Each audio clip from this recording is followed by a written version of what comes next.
Welcome everyone to another exciting episode of FiST Chat, the vodcast that features discussions on the topics of film, science and technology. My name is Ben Warner and I'm joined once again by my affable colleague Steve Kern. How you doing there, Steve? Hi everyone, I'm doing okay. Has anyone read the papers lately? I don't know if you can read the papers anymore if you're reading what's going on at the moment. But before we get into that, just a little housekeeping. Don't forget our website, www.fistchat.com. You can get all our links there. Make sure you interact with us on Facebook and Twitter. We'd love to hear from you and engage with you. You can get all of our back episodes on YouTube, Vimeo and Digicosm TV. We've had a lot of interesting discussions already. And don't forget, we've also got iTunes and RSS audio that you can subscribe to, so you can listen to us on your iPhone on the way to work or whatever else that tickles your fancy there. And that's the best way to do it too, isn't it, Ben? Fill in those moments when you've got nothing else to do listening to FiST Chat. Absolutely. We're happy to help out in any way we can. Now, we'll rip right into it because we've got quite a bit to get through today, but yes, newspapers. I guess it was coming, but the major stories that happened in Australia, and I think this is sort of having an effect in other countries as well, is that two of the major news organisations in Australia are undergoing a major sort of restructure. Fairfax in particular is probably the one to watch here. They're the ones responsible for a number of newspapers. I obviously read The Age, and that's a big paper here in Melbourne. And they've announced about 1,900 job cuts, which is huge, and also a move to a more tabloid format and online digital delivery, which, in effect is, where you'd think it's going, given, iPad and iPhone technologies, tablets and all of that. It was going that way. Of course, our good friend Rupert Murdoch that we've already talked about before is also wielding the axe, and I just saw today he's also talking about splitting his entertainment division from his newspaper division. So, yeah, major changes afoot. Not surprising, but should we be concerned about this, do you think? Do you think there's any issues, in terms of the types of news that's going to get reported if this sort of thing goes ahead? Well, this is what people worry about. I mean, call me a traditionalist. I just worry about newspapers. I love newspapers. I grew up with newspapers like many of us have, and that's how I like to get my news, and I don't care what anyone says. The iPad version of a newspaper just isn't as good as something on hard copy. Having said that, I'm a realist, and, times have changed, our lives have changed, and the way we live them, the devices that we've got are all different, and newspapers are an anachronism in the modern age. I'm not so worried about news or news content. I'm more worried about the established, media companies dissolving in the new medium, purely because I think that will lead to a decrease in the quality of our media, and it'll become Google media instead of mastheads. But having said that, people now have a greater need and a greater craving for quality journalism than ever before. So I don't actually think that it's quite the threat to us being informed as people think.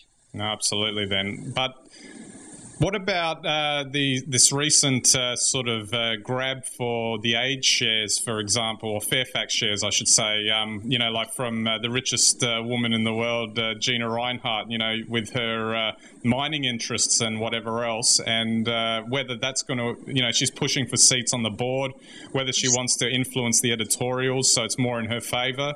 This is really interesting, and this is a throwback to decades ago. Yeah. When the only way you could get news was from one or two newspapers. That's when you needed good media ownership or fair media ownership, and that was when newspapers could influence the outcome of an election or, political standing or a particular issue. It's not like that today anymore. This notion that Gina Rinehart will go in, take 3 seats on Fairfax board and then feed us nothing but the views of Andrew Bolt. If she does that, Fairfax will be closed even faster than they're going to be closed anyway. It's just people go somewhere else. People have got choice now. People, will not stand for that sort of anymore. And I will add this, as a casual observer, as someone who doesn't read Fairfax papers all the time but has over the years, they have missed the point of what their audiences are after, and that's their problem. That's why people are turning off. It's not because their digital format isn't good enough or papers are so expensive. It's that people are actually not buying their papers and not engaging with them through digital means. Absolutely. They're losing readership. Yeah, absolutely. They're not adapting to the environment, which is kind of what a business needs to do, you would think. Well, you would, and I'd be interested to see what, just if you want to use yourself as an example, Ben, if Gina Fairfax got onto the Gina Reinhart, took over editorial control of Fairfax, and it started looking like that in the media or in the digital format, how much longer would you keep reading those papers? Probably I'd stop immediately. I mean, as it is, there are certain news limited papers that I won't read because of some of that content. So we won't mention those mastheads. But then the question would be, well, what would you do for news? Surely you've got hundreds of options. Yeah, well, that's it. And I was actually thinking when I was writing my blog actually this week that actually there are a lot more options available to you. You can, not only are there more options for news, you can go to your traditional mastheads, but you can get opinionated sort of bloggers or whatever that you can go to. Obviously, there's a lot of noise there, but you can see different points of view on things from, from different people who don't necessarily come from traditional, news outlets. And I think part of that is it's like they all have to kind of coexist together, and then you can decide what you want to listen to. The other thing I was thinking, just from a technological point of view, is that I'm just wondering if there's a bit of convergence going on here, because absolutely, is this really any different to, say, the relevance of the 6 o'clock news bulletin anymore? You have these organisations that are trying to stay relevant, and it would seem to me that video, audio, print is all going to have to be combined by any news organisation if they want to move forward. So then if you extend that out even further, if you have your news on demand 24/7. You pick up your iPad, you can look at the latest news bulletins. Why are you going to watch the 6 o'clock news? If you can look at it all on your iPad, why are you why are you buying a newspaper? If you're buying a newspaper, why can't you watch video related to the story that you're talking about? And I think that, especially as the generations move on, and especially with Gen Y and later, they're all into this technology and they demand on-demand news. I think that's where all these convergences come. And I wouldn't be surprised if, you're, The Age or say if they survive or any other number of newspapers, they become like TV news in effect. And that's what will happen to TV news. I think the other thing that's really important, with terms of convergence, is your tablet, your smart television, however you want to talk about it. The newspaper used to be the centre of information. That was, you found out, what movie listings were on. You got your politics, your sport, all from one location. Now for sport, you can go to that association or that league's website and get the news. It might be biased, but, you can. You can go direct to the cinema to find out what the session times are, and you can book tickets. Classifieds are up against eBay. News is shifting. The way we access news is shifting, and the way we access information and interact with the world is shifting to a convergence. And, news is only one part of how we live our lives. Absolutely. Just finishing up in terms of this topic of convergence, I'm wondering if TV stations are better able to adapt to this than, say, a print media outlet, because they have the experience for production, how to make it all happen, whereas I'm sure they could, like a print media outlet could hire a whole bunch of people that do know how to do that. But given their cost pressures and whatever else, and the fact that they haven't ever been in that business, whether that could be a potential stumbling block for them as they move forward. Well, that's right. And I think, just as an adjunct to that, the truth is newspapers will be around as long as there are enough readers to cover the cost, at which point then, that's when Rupert Murdoch, as sad as he would be, will stop the presses. I think on the Fairfax thing, I think we can see what will happen is they'll cannibalise their own market. They're putting up a paywall, I think, far too early. Yeah. And, that'll turn people onto News Corp papers or mastheads, and News will probably have the last newspapers. Absolutely. All right, we'll have to move on because we're out of time. So yeah, we'll have to watch that space. It's always interesting, and news is a very important part of life. Really, it tells you what's going on in the world, and regardless of whether it's biased or not, it's important that we have the news available to us. All right, we'll move on to News Bites and film, and I'm excited, Steve. Sony Digital Cinema has now shipped 13,000 4K projectors worldwide, with the main growth stemming from the European market in the last 12 months. I'm pumped. We're getting those 4K projectors out. Who would have thought, hey? Well, with them there, you might even be able to enjoy 3D very shortly, without headaches or dim viewing. Absolutely. Anything's possible, but maybe it'll move on to, 4K, I don't know, films, 8K films and whatever else. It's amazing. It could be the dawn of a new era for cinema, if anything else. It certainly could be. Absolutely.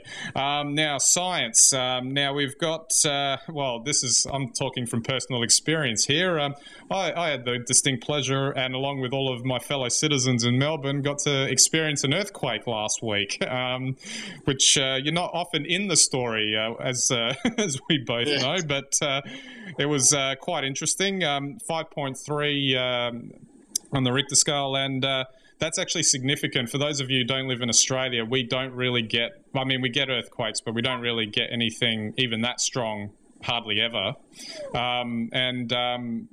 It felt like I was on the cruise ship again, because we were swaying in the building for about 5 seconds. So, what floor are you on, Ben? I'm on the 24th floor. So, sounds like a James Cameron disaster movie or something. Yeah, I know. Thankfully, it didn't last for too long. But apparently, out in closer to the epicenter, it was quite.